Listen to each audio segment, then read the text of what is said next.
Hello, and greetings. Today I am taking a break from my work.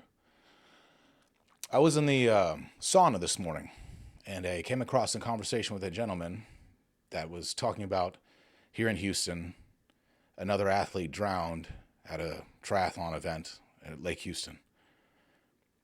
I spent my entire life in the water. There is no excuse for athletes to drown in such events. And what I mean by that is outside of the athlete having like a physical issue, like a heart issue or overexhaustion, like there should be no excuse for a swimmer to accidentally drown in a sporting event. And I know they do happen. So I came up with a simple solution. I've been in the water and I've spent more time in the water than probably 90% of the people that are going to watch this video. These are goggles. And this would be roughly the size of an RF chip required to track the human being in the water at a triathlon or CrossFit event or any swimming event by official governing bodies. And this is probably on the large side. This is probably half this size. Literally, it's a battery with a little chip inside. And then what you would do is you would design this. I don't have the resources, nor the personnel, nor the connections to make any of this happen. I'm just hoping that this video gets the right people in the right places. And so the goal would be, you don't want an RF chip just hanging on you don't want chip just hanging off the wrist where it can flop around and get ripped off by somebody swimming. Because when you're doing these triathlon events, people's arms and legs are everywhere, and it's chaos. So the first step is you would design a rubber protector for the RF chip, and then you would design a little patch that would attach to the goggle that would then stick to the side of the head. So this doesn't just hang from the goggle strap. It's literally attached to the side of the head or the back of the head during the event. Now, before anybody gets all freaked, it's an RF chip.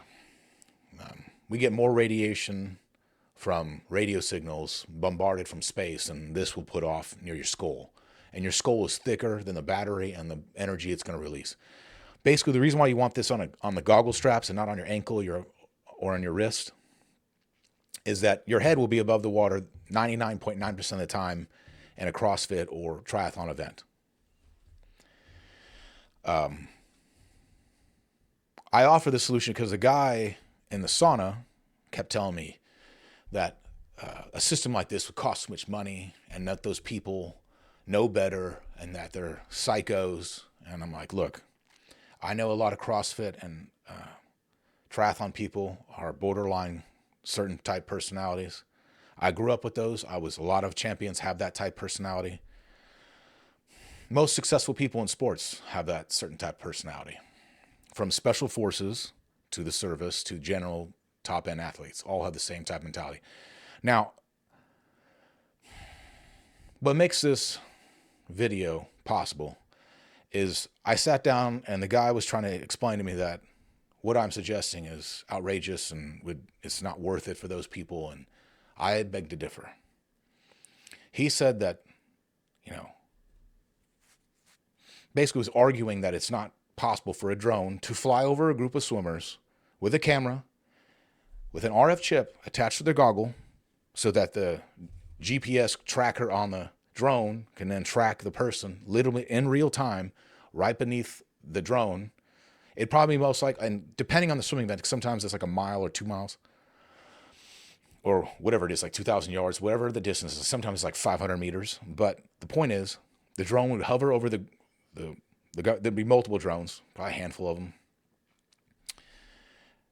And they would track the RF chip. And so that conversation, he said that it's not feasible. And I'm like, this is a very plausible, realistic thing. I wanted to demonstrate that I actually do swim. I don't swim anymore. Like really, I don't train heavy. I don't do anything, but I have lots of goggles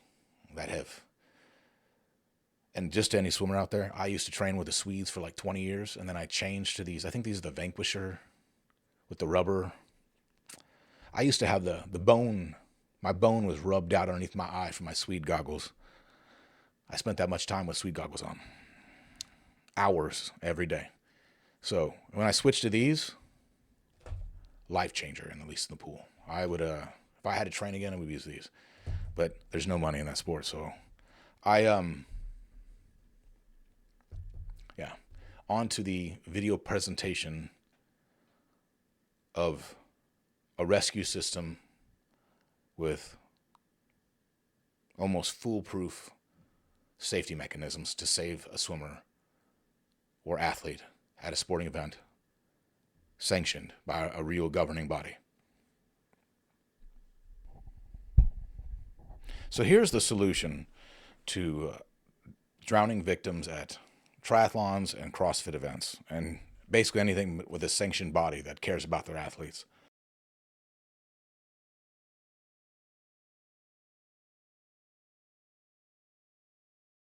As you can see here, I had a conversation with Claude.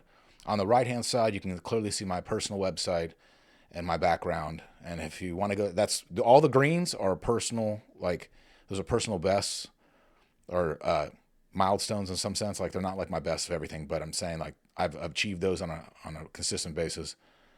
And the green are all current. I've done those all within the last year. So I come from a background of swimming from this organization, and they were very professional. When I was overseas at World Championships and World University Games, USA Swimming was professional. I thought about trying a CrossFit event. I think this is the correct one, International Functional Fitness Federation.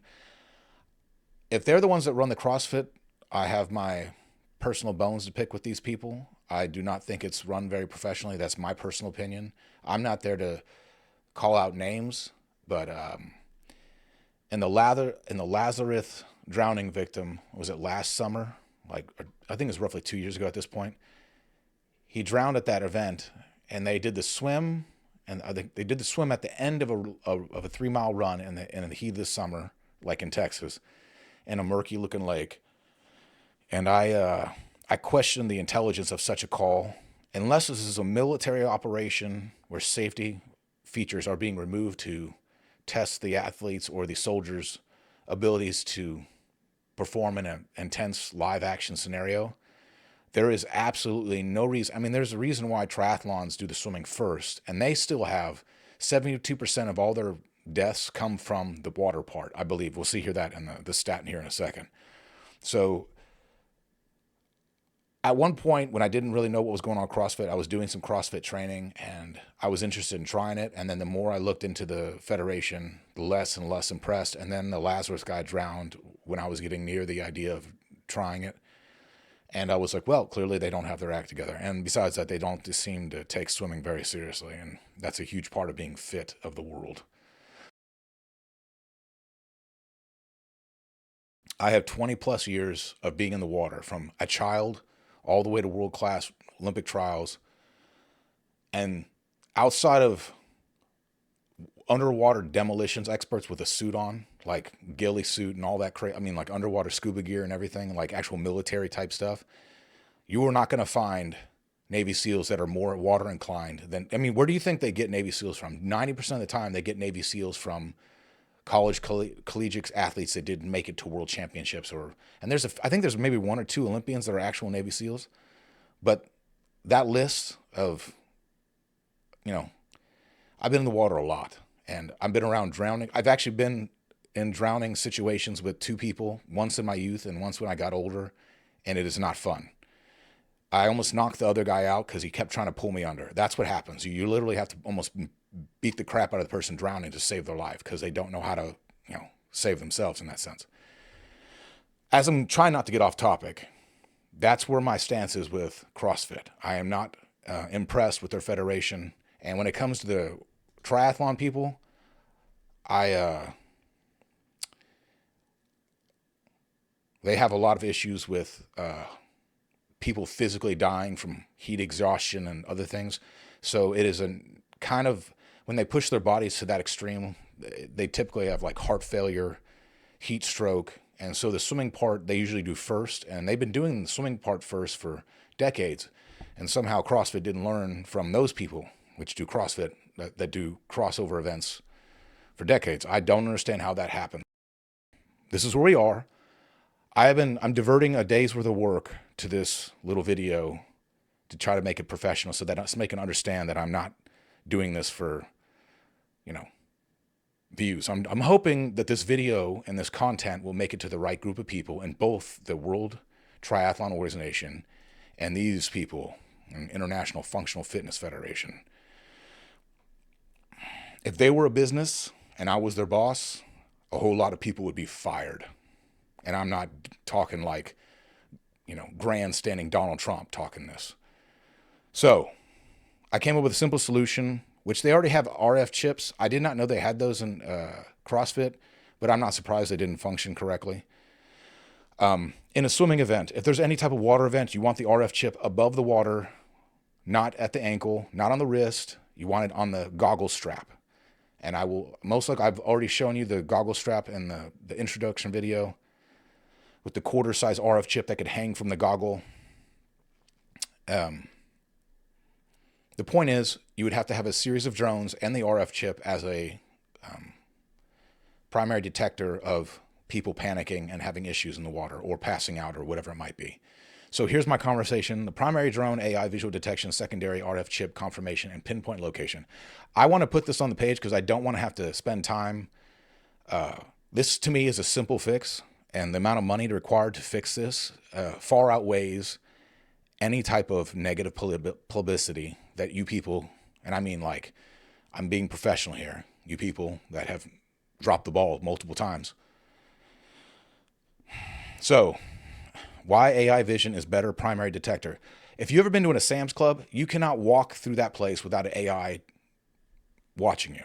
If you walk into a Sam's Club and you expect any level of privacy, then you're under the illusion that, the point is, when you're checking out a Sam's Club, when you walk, they have these two big camera systems at top that literally check your entire cart before you even get there. So even if you try to hide things in your cart, the AI will catch it. Okay? So, and in a triathlon event, the swimming's even harder than it is in a CrossFit event, in the sense that typically they usually do like a mile swim maybe, or like 2,000 yards or something. I haven't been involved in those events in a long time, like been around those. My point is, there's a lot of bodies moving and a lot of arms and legs, and an AI can literally float over the crowd of swimmers and pinpoint every single one of them with a camera. It is not outside the realm of basic computer science. If I had a company and I had the money to divert to something like this, I would implement it in both those organizations, and it would be a done deal. There wouldn't be a sanctioned event without a camera system. It would also cut down on just negligence of human beings missing something. Clearly right here on the screen, you can see why. A vertical position in the water, head tilting back, no legs, glassy stare, people being frantic on the side of the, on the side of the shore, everything, the drone can read the crowd a lot faster than a human being. So a drone camera onboard AI flags these patterns while a person is on the surface, which is critical intervention window. The vision of the AI will catch it 10 to 30 seconds earlier than just an RF chip sinking underwater.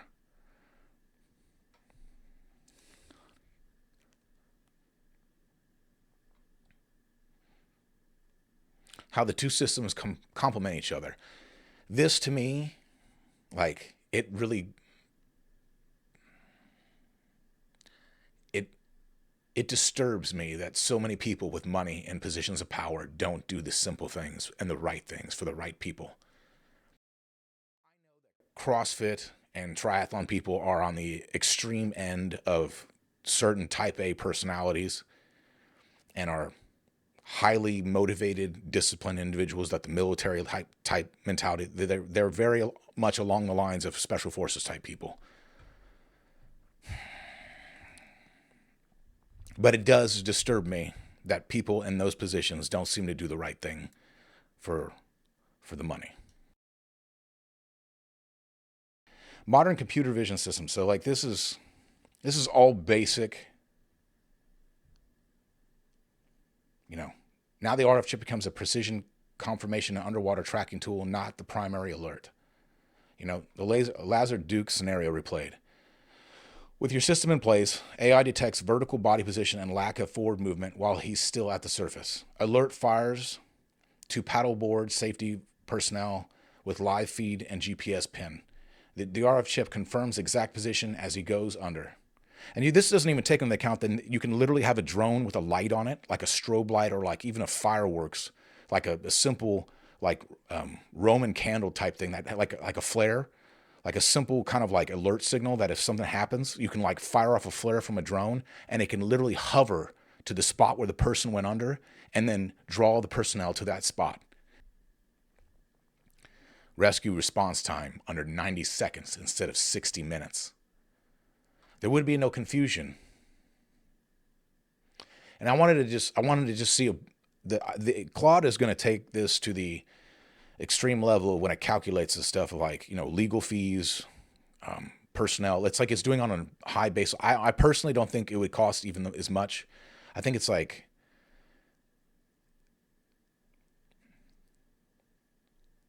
I think it's in a coverage, because I asked for a mile swim coverage, like, which is basic. So drones, once you have a couple of drones designed, once the system's implemented, it doesn't take much to have it tied to a computer system on land or a laptop, for example. It wouldn't take that much work.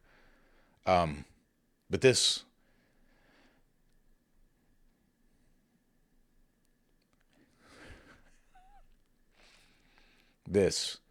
so here we go. RF signals. This is just a basic breakdown. Like, I'm pretty sure if you bought this at cost, basic system is like, I think it's like 50,000. I think they could probably do it for 20 or 30. I clearly the $70,000 would be amazing, but I'm pretty sure they could make it work with, the licensing. There's a lot of stuff that goes into it, but at the same time, I don't think it's that big of a deal. I think if I was in those governing bodies, I would probably invest $100,000 in this and not even think twice about it. And you can see right here, it'll tell you the cost of not doing it.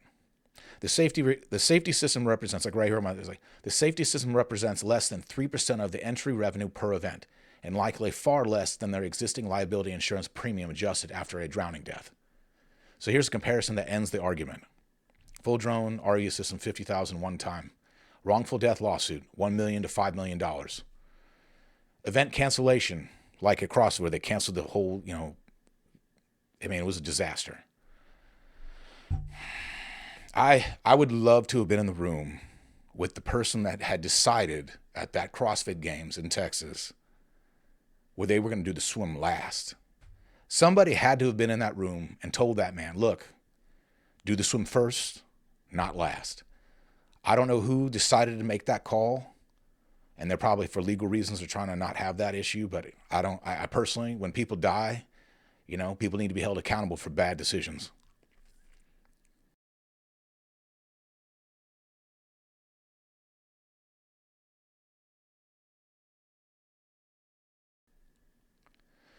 A system that could have saved, and let's be honest, the purse value of a CrossFit Games is like, what, I don't know, like $100,000. If the winner, like if they took just like 5-10 grand off of each of the purse prizes of those events, they could have easily had a system like this in place. But, people with money decide to do stupid things. That's their business, not mine. And this is all the time I'm going to devote to this. If you would like to browse my athletic background, you're more than likely to go to my personal website at hblockandrew.com, and you can read through my personal stats as of now. And if you're so inclined, you can also go to my About page and read about who I am and why this page exists, like my background and the sport world and how I grew up and what I went through to get to where I was at. So, with all that being said, I hope all of you have a good day, and hopefully this video makes it to the right people in the right places.